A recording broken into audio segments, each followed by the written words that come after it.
All right. Hello, everyone. This is Mike Zyda, and today's presentation is entitled Patent Litigation in the Game Space. And this is a talk based on an IEEE computer article that I put out recently. I'm going to share the slides here. Here's the slides, and I'll put it on full, and away we go. All right. This is the 23rd of February, 2023. So quick bio, there's my bio. There's all the really big and exciting things I've done over time, or not all of them, just some of them. I was a professor of computer science at the Naval Postgraduate School from 1984 through 2004. I founded the MOVES degree programs in 1996. That's the Modeling, Virtual Environments, and Simulation degree program. I founded the subspecialty in modeling and simulation for the United States Navy, the Simulation Operations Functional Area 57 for the U.S. Army, and Simulation Operations Area MOS 9625 for the Marine Corps. I founded and directed the MOVES Institute 2000 through 2004. We had about 19 million a year in research funding in 2004. I directed the development of the America's Army game, and I was trained to be a potential future director of DARPA and Director of Defense Research and Engineering. At USC, I founded the games program. I'm a professor of engineering practice in computer science there. I founded the computer science games program, initially called the OC Game Pipe Laboratory, and the year-long advanced game projects course that forms the core of USC Games, and took that program from no program to the #1 games program in the world. And that program has been rated #1 by the Princeton Review for 11 of the last 12 years.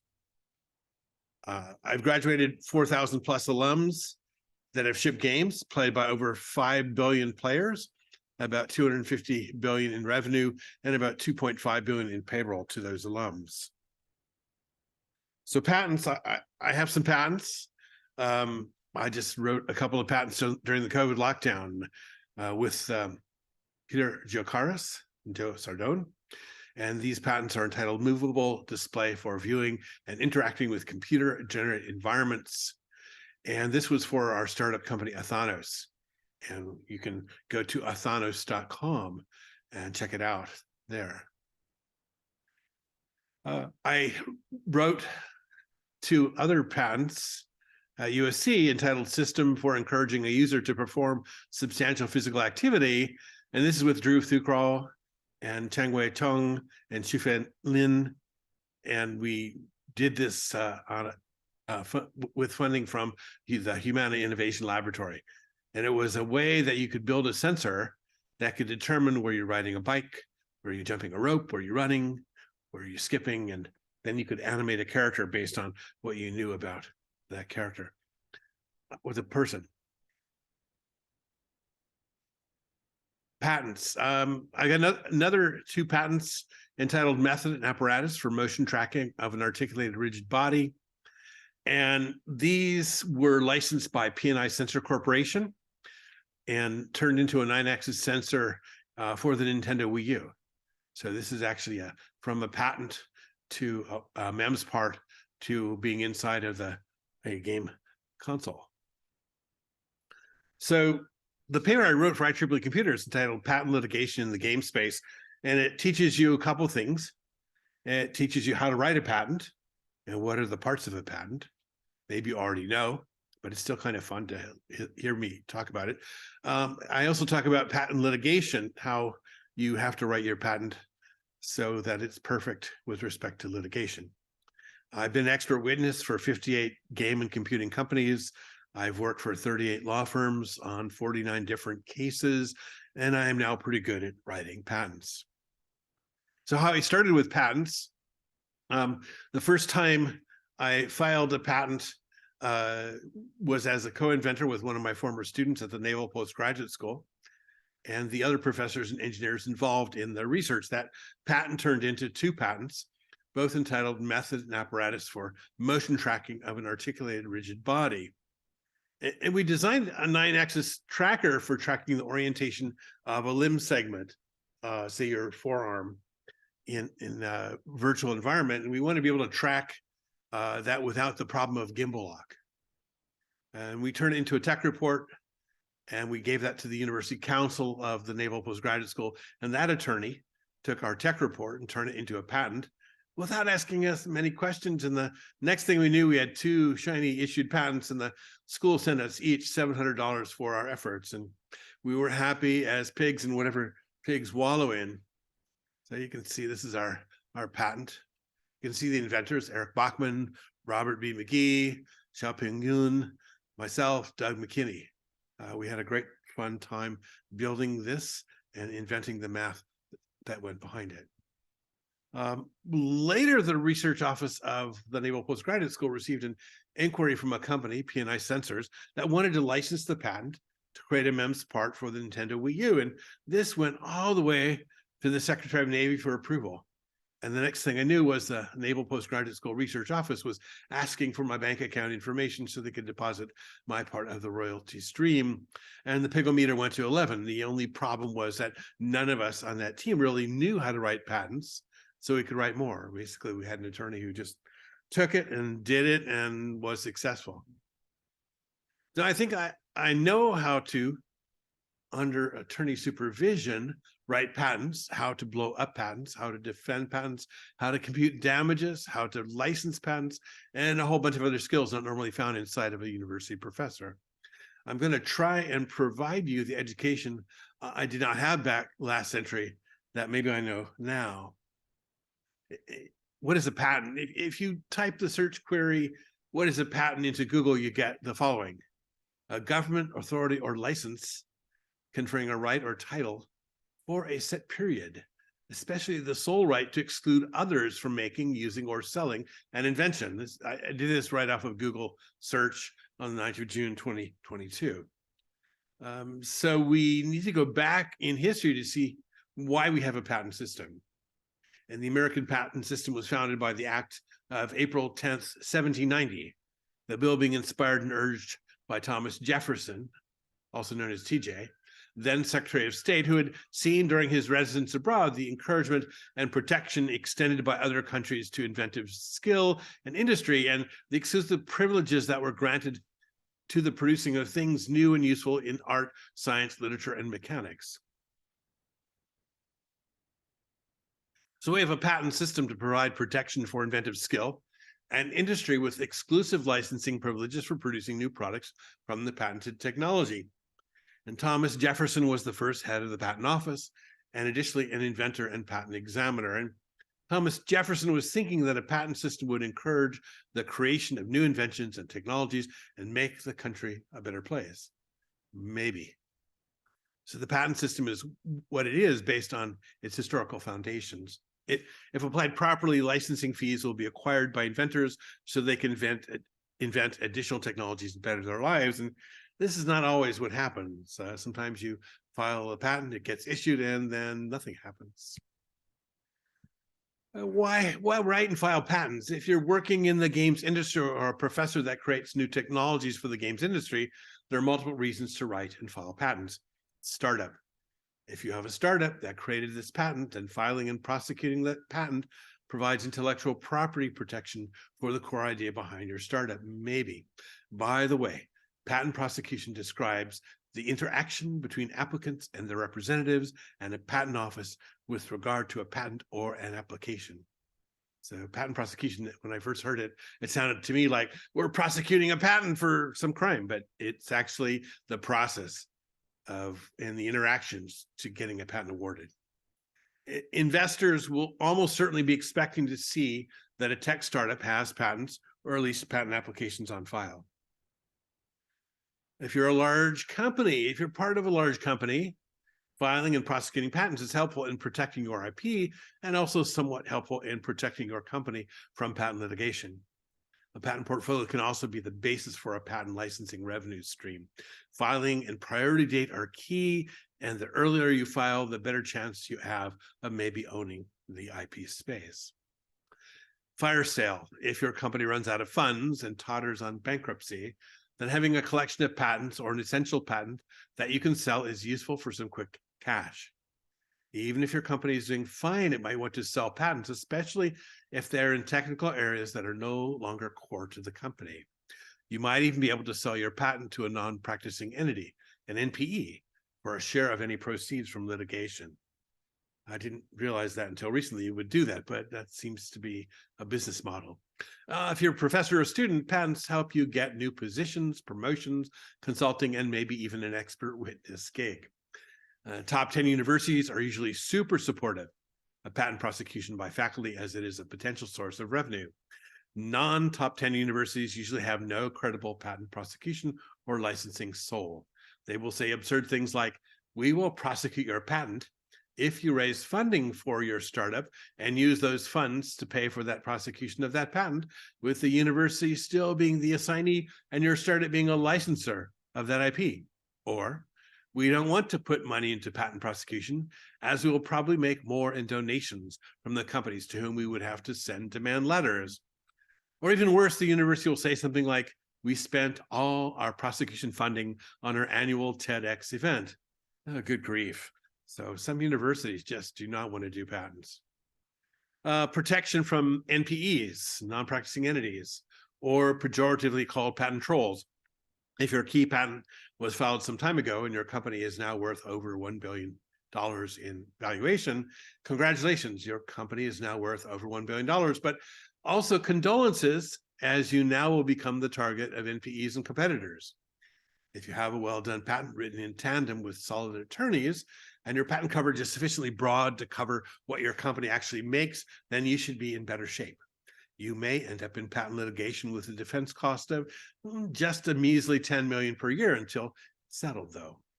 Some NPEs send out demand letters to all possible parties. I know one case I was expert on for where the NPE sent out demand letters to 160 game companies. Amazing.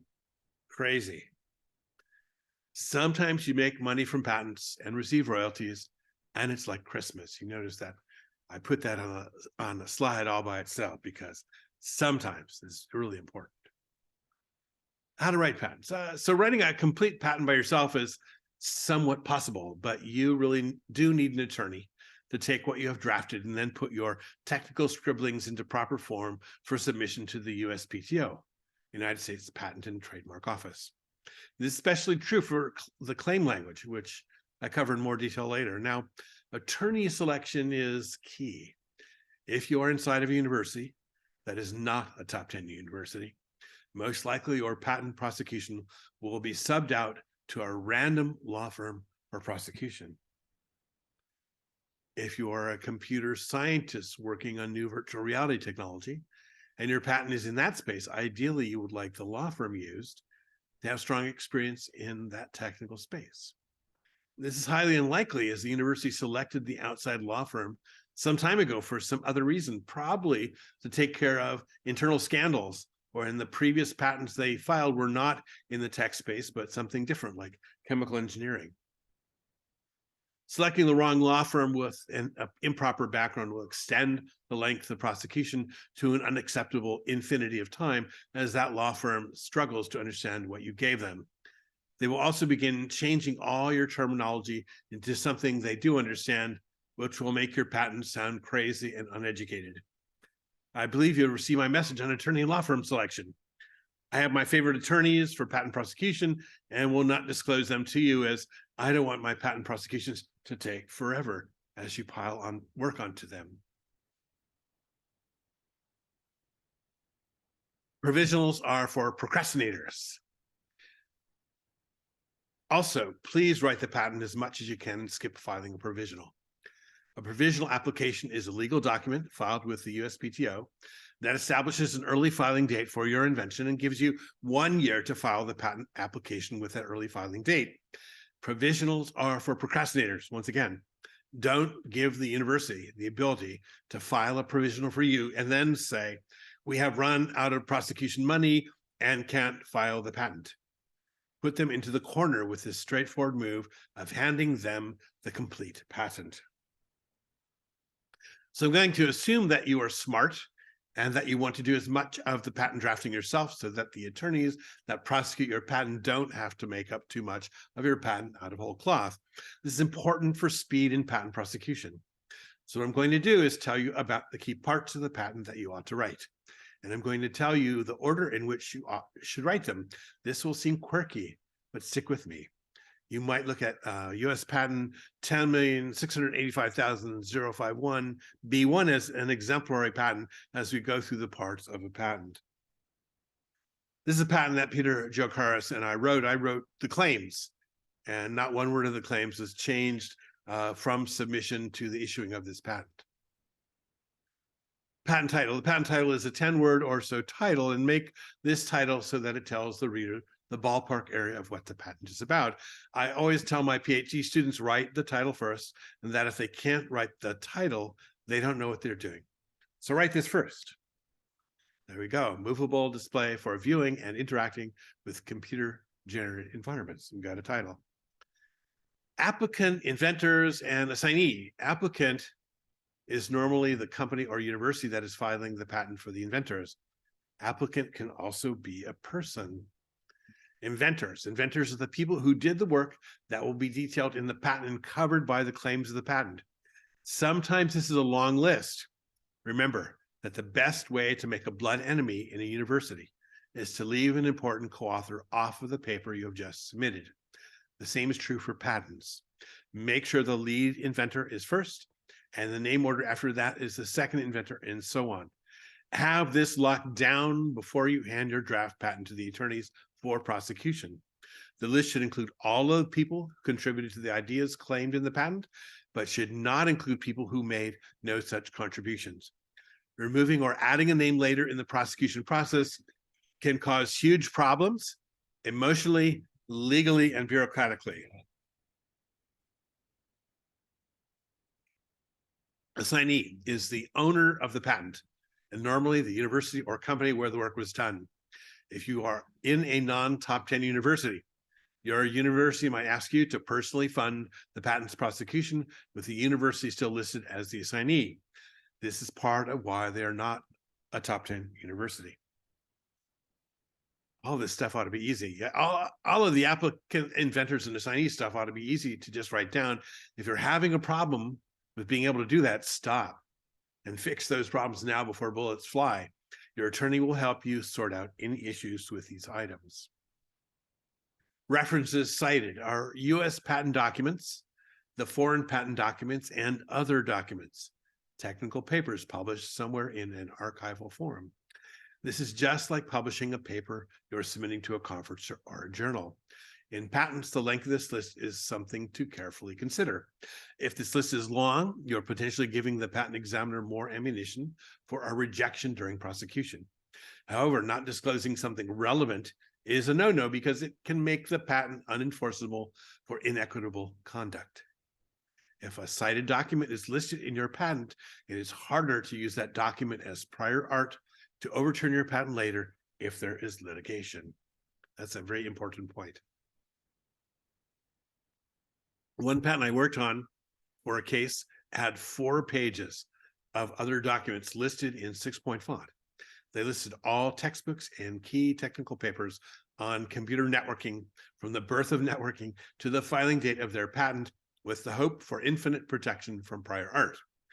In the best situation, you, the inventors, provide this list of prior art, but if your attorneys work in your technical area, they might also add helpful references. The USPTO might also add to this list during your patent's prosecution, especially if it got to the right part of USPTO for the prosecution work. Abstract. The abstract is 3 to 4 sentences on what your patent purports to cover, and you don't go crazy here because there's a 150-word limit. This is just like an abstract for a technical paper. The first thing you need to write in writing a patent is the patent title, and the second thing is the abstract. If you cannot write the abstract, you do not know what your patent is about. Draft illustrations. The third thing you need to create for your patent is draft illustrations showing key software architectures, processes, or algorithms that are part of your patent, or are embodiments showing a way your patent can be deployed. Embodiment is a weasel wording For here is one way to do it, but not the only way. There are special patent illustrators that will take your drawings and sprinkle them with numbers so they can be referenced from the text in the spec, part of the patent. You will get used to reading patents that have numbers sprinkled throughout the spec someday, unless you are me. They always make me trip over the words. So here's some sample illustrations. You can see the numbers, like 150 under network, the tracker is 120, the community device is 140, which means that when we write the spec, we can reference those numbers so that you know what we're talking about. Here's some more illustrations, all from the same patent that I'm running through, the Athanos patent. All right, and you can see it shows the flow of the algorithm, what the device looks like if you put it in a handheld form, and other parts of the patent. So there's quite a lot of illustrations in this patent, and they're very helpful. The spec is a very long piece of writing. And if you have the proper attorneys, they will write it for you. This means your attorneys are knowledgeable in the field. If your attorneys are random with respect to your field, you should try and write the spec so it doesn't sound crazy with new terms invented, and so that you don't have to pay for the attorneys learning this new area they know nothing about. So what is the spec? The spec is everything after the illustrations up to the claims. Sections in the spec may include related application information, notice of copyright and trade dress, background, field, description of the related art, description of the drawings, and detailed description. All right, so here you go. This is where we start the spec. Related application information are pointers to your provisional, if any, and originating patents or publications, if any, and USPTO documents from which the current patent is derived. Also included are the important filing and issuance dates for the cited documents. Notice of copyright and trade dress means that there are company copyrightable things in the patent, and that it is okay for that to be in the patent, but with company rights still reserved to the company. And the same is true for trade dress. When most people refer to the spec, they're thinking of the sections, background, field, description of related art, description of the drawings, and detailed description. So background starts with field, which is a one-sentence description of the area to which the patent relates. Description of the related art is a section that states in 2 paragraphs or so what people do now in the field that is different from the patented idea. And description of the drawings are one-sentence titles for each drawing in the patent, and detailed description is the long part of the spec. That section talks in detail about the hardware apparatus, if any, the algorithms, the software, and specific embodiments of the patent. The word embodiment is important, because what that basically means, again, it's a weasel word, which is here's one way we do it in the spec, but it's not the only way. You don't want to say this is the only way it can be done in the embodiment in the spec. The claims of the patent are the most important part of the patent. Claims are the details of the invented technology, and claims are the basis of most patent litigation. Myself, when I write the title, I write the abstract, I have all the illustrations. The next thing I usually write are the claims, right? And I do the claims, and then that will help me go write the spec.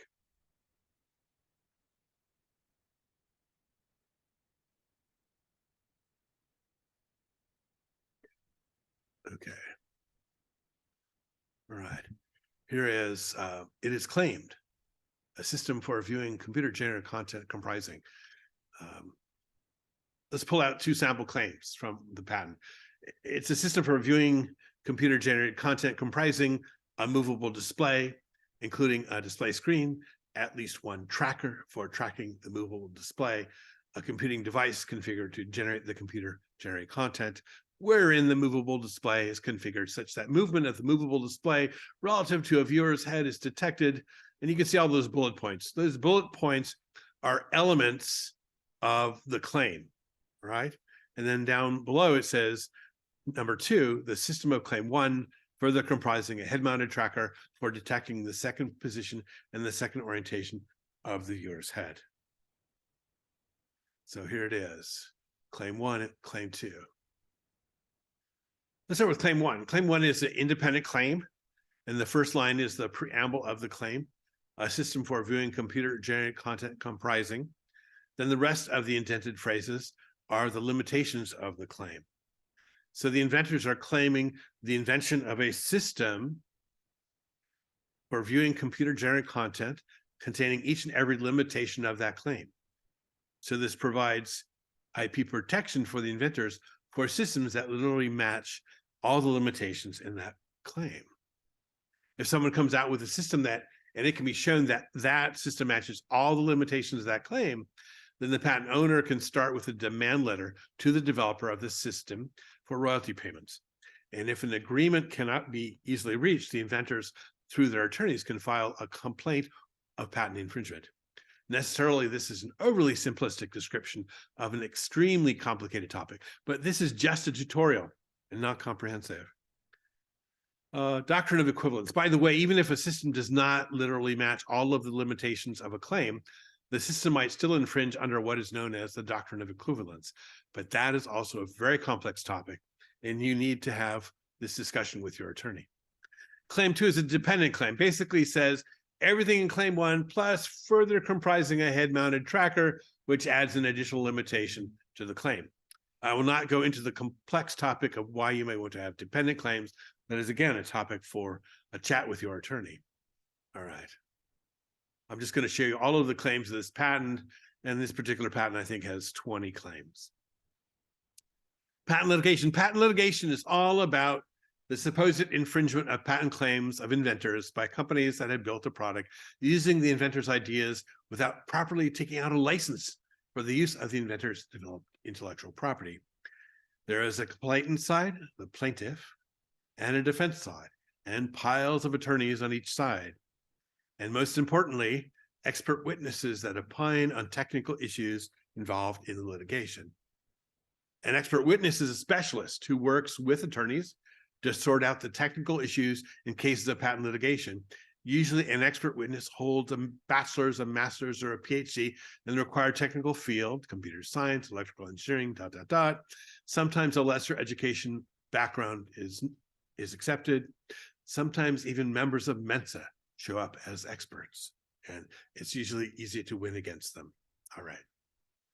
How I started. I started as an expert witness in October 2004 to pay my moving costs from the Naval Postgraduate School to the University of Southern California.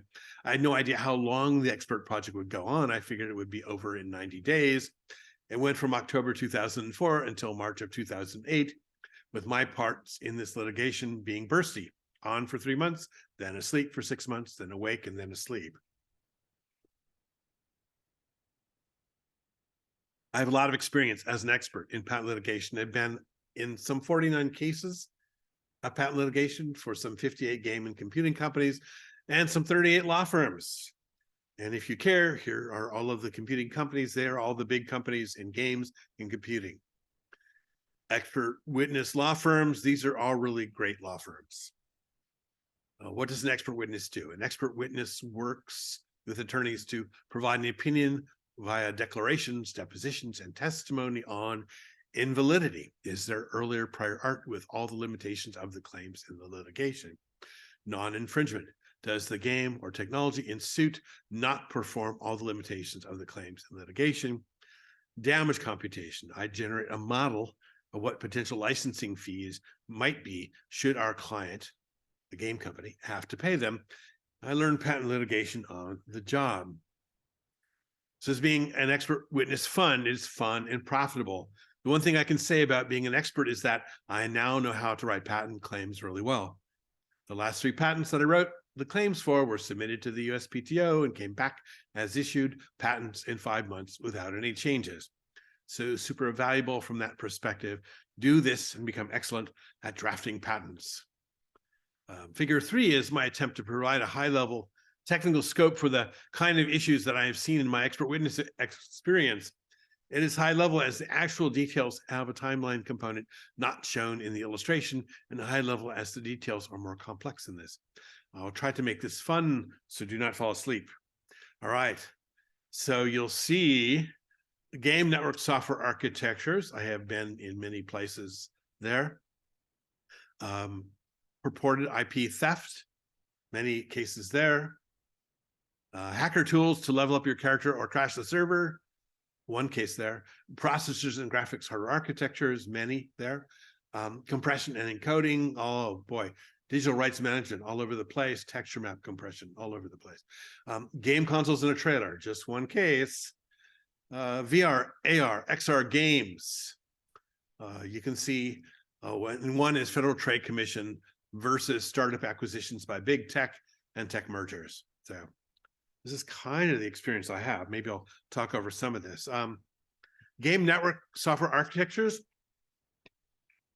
These are the high-level block diagrams one usually draws at the application layer of networking to show the flow of control and packets in the network game. I have been on many, many such cases. I've had to learn the network software architectures that Activision uses, the Sony PlayStation Network, Valve Steam architecture, Nexon Einland infrastructures, and many others. And most of these cases can be boiled down into the following categories. We invented client-server network architectures recently.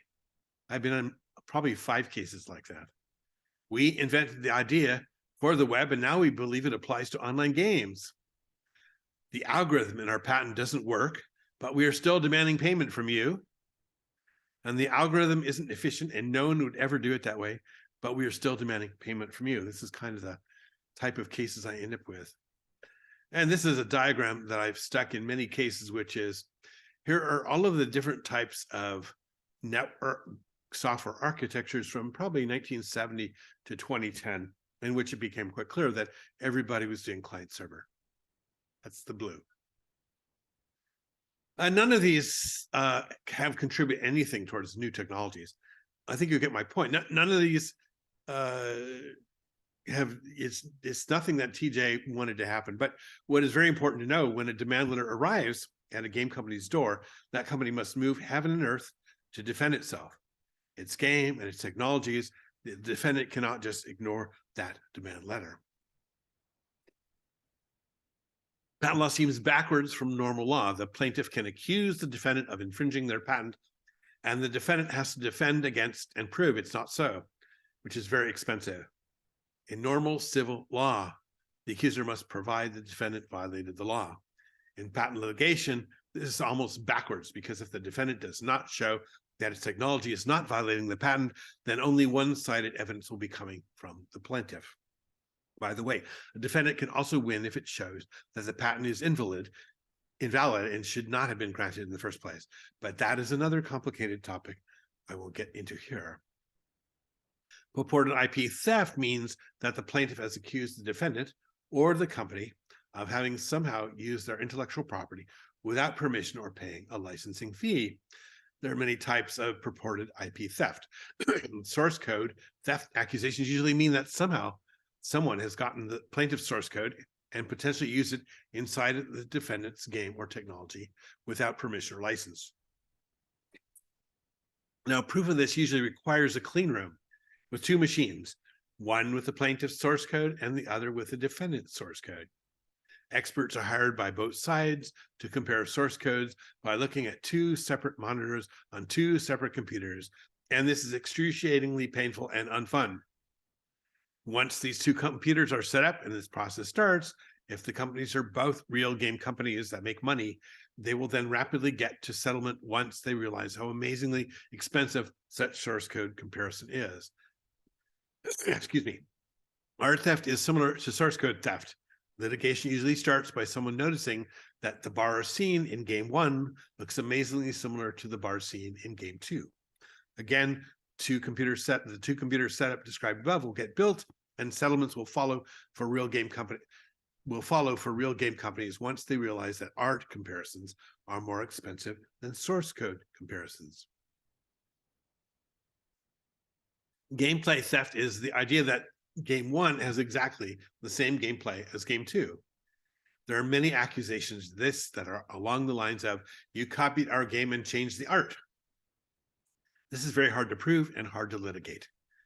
I have only encountered one case where the defendants indicated they decompiled the executable of a popular game and made it run from the original art assets. I was more amazed that the defendants didn't fold immediately. Litigating this means comparing the gameplay of the ersatz game against the original. It's complete craziness, and it's only going to go one way, by the way. Hacker tools to level up your character or crash the game servers. Wow, one case I was expert for was to sue an internet service provider that carried a website where you could download a piece of software that would crash the game servers for two popular games. Additionally, that website would sell you a subscription, $10 a month, to purchase another piece of software that would level up your character for those two games. Evidently, there were 300,000 subscribers to this software, is what I was told. Now, the attorney representing the game company indicated there was just one website. One of my researchers and I immediately found two more websites, and I knew that new websites for this could be stood up with little effort. Just purchase a new domain and web service, and away you go. I suggested to the attorney that perhaps the game developer should consider repairing its security infrastructure for that game. We discovered that the packets were not encrypted, and as a start, we suggested that minimal fix. Without that encryption, packet replay attacks made their games quite vulnerable. What pathway did the attorney take? He fired me as the expert, as that is not the pathway to billable hours. Message received. Processor and graphics hardware architectures. I'm frequently asked to opine on such architectures. I've been an expert on the graphics hardware architecture used in the most popular mobile phones and tablets.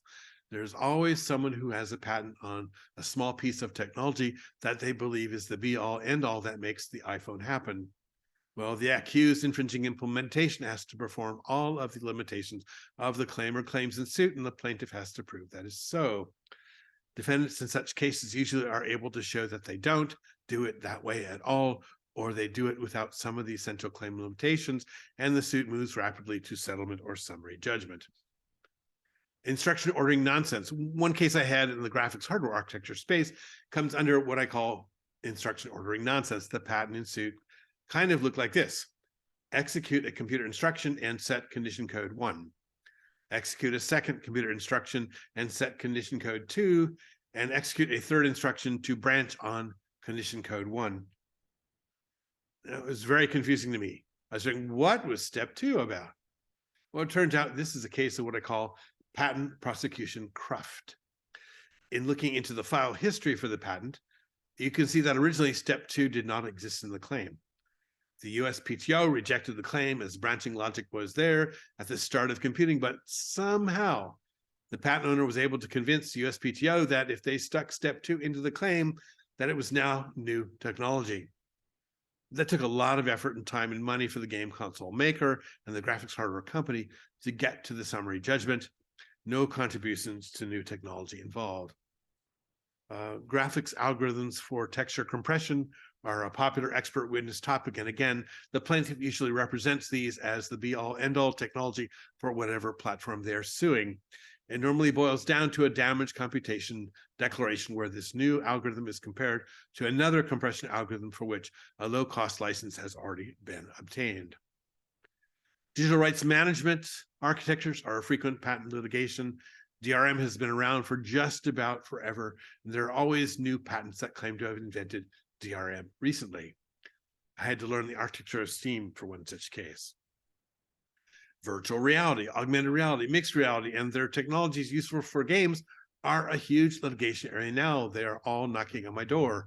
Tracking technologies, 6-axis and 9-axis sensors, patents from the second wave of VR, 1985 to 1996, are reappearing, owned by NPEs, and going after anyone selling billions of dollars worth of VR headsets, primarily Meta. Spatial audio for use in VR, AR is a huge litigation target also, particularly in the physics of visually displayed materials and audio interaction realms. The syncing of VR, AR characters' lips with audio is also a huge area of litigation, and the changing of VR, AR characters' clothes and armaments is an area of litigation as well. There is a publisher of an El Segundo-based local paper that claims to have invented AR games. There are several others as well. There is a patent claiming the visual guardian barrier used in almost all VR games so that you know when to stop walking as there's furniture you're about to trip over. There is a one-claim patent teaching the setup of game consoles inside of trailers that can be driven to kids' parties. There is a patent on a method of exercising a cat. There it is, laser pointer. Depositions as sport. Well, the primary thing an expert does is work with attorneys in drafting declarations that opine on the technical issues at hand in the current case. Once those declarations go to the other side responds with a declaration responding to what I wrote. I usually get a chance to do a short response to that declaration right before a date is set for my deposition. Now, the purpose of the deposition is to see if the opposing counsel can get the deponent, me, to create new opinions that are not in my declaration or opinions that are opposite from what I wrote in my declarations. The key is to write declarations that are as complete and correct as possible so they can form a strong basis for your opinions. And a deposition is perfectly okay to answer each question of the opposing counsel by referencing your declaration, spending the time to find the right paragraph that you can then read into the record. There is no time limit, and you can read the same paragraph multiple times to the opposing counsel, just in case he didn't understand you the first and second times, and you can do that until usually about the 13th time you get asked the same question, when the opposing counsel will move on. My last deposition for 2 IPRs, inter-parties re-exams, lasted 29 minutes before the opposing counsel folded. The bonus is the opposing counsel will never want you at trial in front of a jury of your peers. I list depositions as one of my sports right after swimming. I've been interviewed for maybe 3 times as many cases as I've actually done. I usually lose the gig when I answer the question, do you have trial experience? And the answer used to be no. I don't have trial experience. I don't have trial experience because usually you only get to trial if your declarations are not solid or if they are sloppily written. And you don't get to trial if the opposing counsel cannot crush your soul during the deposition. I do have lots of PTAB administrative hearings, which are kind of like depositions plus. But quite recently, in December, I did go to trial. I was the expert for Meta and Mark Zuckerberg in the Federal Trade Commission versus Meta Mark Zuckerberg lawsuit. The Federal Trade Commission wanted the authority to block the acquisition of startups by big tech companies, and we were able to crush them and win in court so that startups can be acquired by startups without having the blessing of the Federal Trade Commission. Conclusion, this talk is not intended to be comprehensive coverage of patents and patent litigation with respect to games and game technologies. The purpose has been to inform the readers of IEEE Computer a little bit about how to author patents, how to participate in litigation as an expert witness, and how to make the world a better place with respect to the invention of new technologies for games. Acknowledgments. I have worked as an expert for 38 different law firms, for 58 game and computing companies on 49 different cases. I usually interact directly with 3 to 5 attorneys at each firm on each case, and sometimes 13 or more attorneys. So I probably have worked with more than 200 attorneys.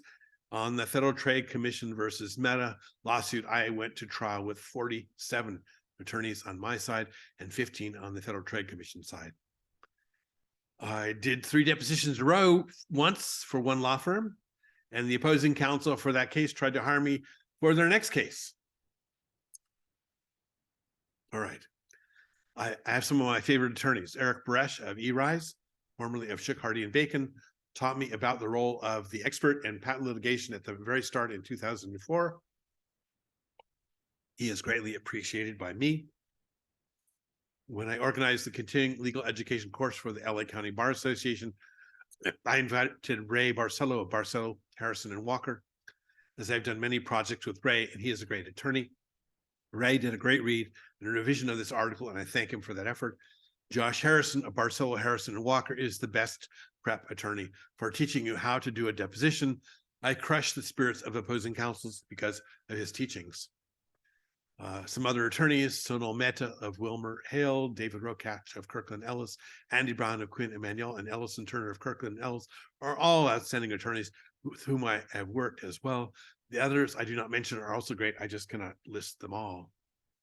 Here's some references, and you can go get these off of the video and out of the paper. And this is my contact information. If you need to find me and ask me other questions, I will stop sharing and say thank you for your time. It's been a wonderful talking to you and about patent litigation in the game space. You guys have a great day. And please subscribe to my YouTube channel. I need more subscribers. Thank you. Have a great day.